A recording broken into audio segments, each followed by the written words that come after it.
कक्षा 10वीं के सभी विद्यार्थियों, आज मैं आपको साइंस का एक ऐसा पेपर बताऊंगा जो कि परीक्षा हाल में सुबह 100% सारे के सारे क्वेश्चन फंस रहे हैं। ठीक है, जिन बच्चों को वास्तव में नंबर चाहिए एक बार जरूर देख के जाइएगा। चलिए शुरू करते हैं। विभवांतर का मापक यंत्र है तो वोल्ट मीटर। पादप में जाइलम उत्तरदायी है, जाइलम जल के वहन के लिए। दो तंत्रिका कोशिकाओं के मध्य खाली स्थान को हम कहते हैं सिनेप्स। क्या कहते हैं? सिनेप्स। नर युग्मक और मादा युग्मक में संलयन की क्रिया को हम कहते हैं निषेचन। क्या कहा जाता है? निषेचन। विद्युत धारा का एसआई मात्रक, तो विद्युत धारा का एसआई मात्रक हो जाएगा एम्पियर। पारितंत्र में ऊर्जा का प्रवाह सदैव होता है, एक देशिक होता है। ये यहाँ से आपका choose of the correct option आ जाएगा। ये यहाँ तक हो गया, इतना हो गया। इसके बाद में यहाँ पर है ये वे अभिक्रियाएं जिनमें उत्पाद का निर्माण के साथ साथ ऊष्मा भी उत्पन्न होती है, उन्हें क्या कहते हैं? ऊष्मा क्षेपी अभिक्रिया। जल एक क्या है? उदासीन ऑक्साइड है। धातुएं प्रायः ऊष्मा और विद्युत की कैसी होती है? सुचालक होती है। पौधों में केवल रासायनिक समन्वय होता है। मादा और गर्भस्थ शिशु के बीच जैविक संबंध स्थापित करने वाला ऊतक अपना प्लेसेंटा कहलाता है। मेंडल ने वंशानुगति के नियमों का प्रतिपादन किया। यहाँ से हमारे बच्चे बढ़िया से कंप्लीट करेंगे। ये देख लो, आपको कोई सी चीज़ नहीं आती तो आप कंप्लीट कर लो बस, है ना। विद्युत की सुचालक आधातु ग्रेफाइट है। रक्त का थक्का बनना, जिसका जाएगा आपका प्लेटलेट्स। स्वपरागन द्विलिंगी पुष्पों में। लिंग गुणसूत्र, लिंग गुणसूत्र का जाएगा आपका यहाँ पर, ठीक है, लिंग निर्धारण के लिए। और ये मैंने भर दिया था कि हमारे बच्चों को कोई दिक्कत ना हो। ये यहाँ से आप बढ़िया से कंप्लीट कर लोगे। जब किसी यौगिक से ऑक्सीजन संयुक्त होती है तो वो अभिक्रिया क्या कहलाती है? अपचयन। और ऑक्सीजन का योग होता है तो अपचयन है, लेकिन ऑक्सीजन का ह्रास हो जाएगा तो वो उपचयन हो जाएगी। पारे की मिश्र धातु क्या है? अमलगम। मनुष्य में आयोडीन की कमी से होने वाला रोग क्या है? घेंगा है। ठीक है, पराग कोश में पराग कणों का वर्तिकाग्र तक पहुंचने की जो घटना है परागन कहलाती है। ठीक है, अब लेंस की क्षमता के लिए सूत्र है, इसका मात्रक भी डायोप्टर है। ठीक है, यहाँ से देख लीजिएगा, अंतरिक्ष यात्रियों को आकाश कैसा दिखाई देता है? काला दिखाई देता है। ठीक है भैया, इसके बाद में यहाँ से आ जाएगा ये अगला है आपका, बिल्कुल आप तो मिलान कर लो, आपको आता है या नहीं आता है इसलिए। ठीक है, सत्य सत्य है। मनुष्य में दोहरा परिसंचरण होता है, सत्य है। दूरदृष्टि दोष दूर करने के लिए उत्तल लेंस का उपयोग किया जाता है, तो सत्य रहेगा। अमोनिया क्लोराइड को जल में घोलने पर विलयन ठंडा हो जाता है, ये अभिक्रिया है ऊष्मा क्षेपी अभिक्रिया। घरेलू परिपथ में प्रवाहित धारा प्रत्यावर्ती धारा होती है, ये असत्य रहेगा। लिटमस एक क्या है? प्राकृतिक अम्ल क्षार सूचक है, सत्य है। यहाँ से ये सत्य रहने वाला है। क्वेश्चन नंबर ये 5 है यहाँ पर। ठीक है भैया, ध्यान से देखो आप तो, है ना भैया। इसके बाद में आगे बढ़ते हैं। देखो यहाँ पर है ना, आप इसको को देख लो, इसको जैसे यहाँ से देखो, इस जैसे स्टोर करोगे ये यहाँ पर। ठीक है भैया, अब तो बढ़िया से कंप्लीट करना है, ये है ना, यहाँ पर फॉलो करके रख लेना है। आप तो बढ़िया सा भी इशारा समझ जाओ, है ना, सब बच्चे समझदार है वैसे। ठीक है भैया, फॉलो करके रख लेना। तेल एवं वसा युक्त पदार्थों को नाइट्रोजन से क्यों प्रभावित किया जाता है? किसी पदार्थ एक्स विलयन का उपयोग सफेदी के लिए किया जाता है। ध्वनिक और सोनोरस किन्हें कहते हैं? उदाहरण दीजिएगा। आयनिक यौगिकों के गलनांक उच्च क्यों होते हैं?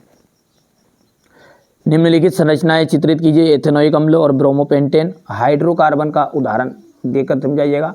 पाचक एंजाइम के कार्य। हमारे शरीर में वसा का पाचन कैसे होता है? यहाँ प्रक्रम कहाँ होता है?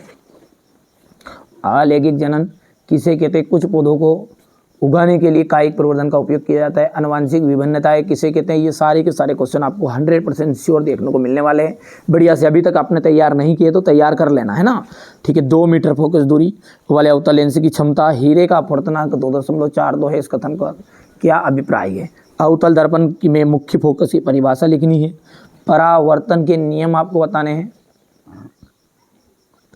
यहाँ से देख सकते हैं ओम का नियम हो गया। इसके बाद में यहाँ पर है फ्लेमिंग का वामास्त का नियम बताना है। फ्यूज तार क्या है? अपवर्तनांक से आप क्या समझते हैं? गोली दर्पण की वक्रता त्रिज्या को परिभाषित करना है। पारिस्थितिकी क्या है? पारिस्थितिकी के प्रमुख घटक कौन कौन से? आहार जाल और खाद्य श्रृंखला में अंतर बिल्कुल श्योर आ रहा है 100%। रासायनिक समीकरण किसे कहते हैं? किसी रासायनिक संतुलित समीकरण का उदाहरण आपको देना है। या फिर ये प्रश्न ऐसा आ जाएगा कि रासायनिक समीकरण किसे कहते हैं? रासायनिक समीकरणों को संतुलित करना क्यों आवश्यक है? वियोजन अभिक्रिया संयोजन के विपरीत क्यों कहा जाता है? इन अभिक्रियाओं के लिए आपको समीकरण बताना है। प्रत्यवर्ती चाप का नामांकित चित्र हो गया है। 3 पादप हार्मोन्स के नाम और कार्य नहीं किए तो कर लो, अभी भी मौका है ना, अभी सॉल्यूशन दे रहा हूँ इन सबका। जो क्वेश्चन नहीं आते उनका आपको स्क्रीनशॉट ले लेना, बाकी तो याद है तो अच्छी बात है। वैसे हमारे बच्चे ने बिल्कुल, मैंने पहले से तैयारी भी करा दी उनको, उन्हीं में से पूरा पेपर आने वाला है। ये क्वेश्चन नंबर 23 तक हो गए हैं। ये तो हो गया आपका पूरा पेपर। चलिए अब इसका सॉल्यूशन भी देख लेते हैं ना। अब यहाँ से देखिए प्रश्न को ध्यान से। तेल और वसा युक्त पदार्थ, ठीक है, नाइट्रोजन से क्यों प्रोवाइड किए जाते हैं? इसके बाद में इसका अथवा जाएगा यहाँ पर। ये किसी पदार्थ एक्स विलयन का उपयोग सफेदी करने के लिए किया जाता है, तो सॉल्यूशन देख सकते हैं आप ध्यान से। थोड़ा सा अपने इसको ऐसा कर देते हैं यहाँ से ना, ये आपको ध्यान से देखिएगा। फटाफट जो चीज़ें नहीं आती उनका स्क्रीनशॉट ले लो, बाकी आती है तो कोई दिक्कत नहीं है। ध्वनिक और सोनोरस किसे कहते हैं? आयनिक यौगिकों के गलनांक उच्च क्यों होते हैं? हो गया। विभिन्न संरचनाएं चित्रित कीजिएगा। यहाँ से क्वेश्चन नंबर 7 हो गया। ये ब्रोमोपेंटेन।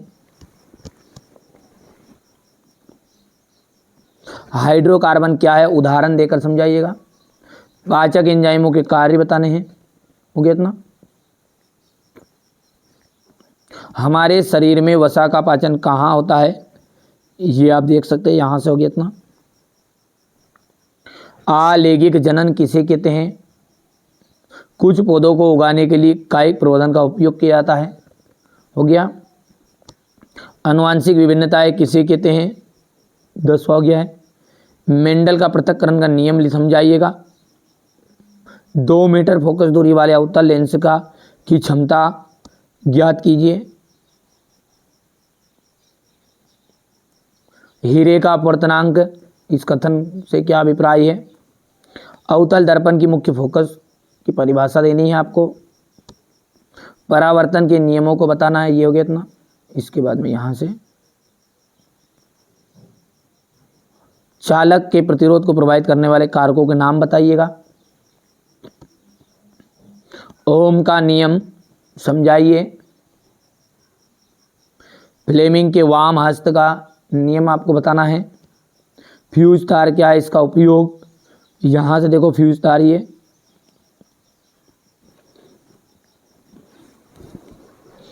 ठीक है भैया। इसके बाद में आगे बढ़ते तो अपवर्तनांक से आप क्या समझते हैं? गोली दर्पण की वक्रता त्रिज्या को परिभाषित कीजिएगा।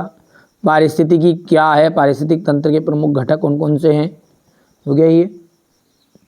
आहार जाल और आहार श्रृंखला में अंतर है। खाद्य श्रृंखला और खाद्य जाल में अंतर मतलब, ठीक है। इसके बाद में रासायनिक समीकरण क्यों किसे कहते हैं? और संतुलित रासायनिक समीकरण का उदाहरण है, कोई सा भी लिख सकते हैं। C+O2 CO2, ये पॉइंट लिखना वाले C+O2 CO2, वो भी संतुलित ही है। वियोजन अभिक्रिया को संयोजन अभिक्रिया के विपरीत क्यों कहा जाता है? समीकरण देना है, तो ये समीकरण हो जाएगा आपका एक। C+O2 ये संयोजन हो गया, वियोजन हो गया। प्रत्यवर्ती चाप का नामांकित चित्र बनाना है। ये इस तरह से आपका चित्र रहेगा। वैसे कंप्लीट कर लिया है हमारे बच्चों ने। 3 पादप हार्मोन्स के नाम और उनके कार्य, ठीक है। तो ऑक्सिन आ गया है, साइटोकाइनिन है, तीसरा है जिबेरेलिन। तारों का कार्य क्यों टिमटिमाते, सचित्र वर्णन करना है। हो गया इतना। इसके बाद में यहाँ से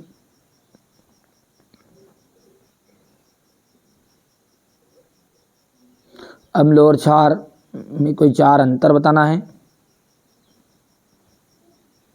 विरंजक चूर्ण के 2 उपयोग और प्लास्टर ऑफ पेरिस के 2 उपयोग बताने हैं। धोने का सोडा, ये विरंजक चूर्ण, plaster of Paris, baking soda, इनके तो उपयोग और सूत्र रासायनिक नाम याद करके ही जाइएगा। आ रहे हैं इनमें से कोई से भी 2 आ जाएंगे। ये क्वेश्चन नंबर 14 है आपका, सॉरी 21। और एथेनॉल और एथेनोइक अम्ल में अंतर, ये रासायनिक गुणों में अंतर हो गया है। और ये अंतिम ग्लूकोज का पता जाएगा और ये धमनी शिरा में अंतर कर पाओगे भैया आराम से।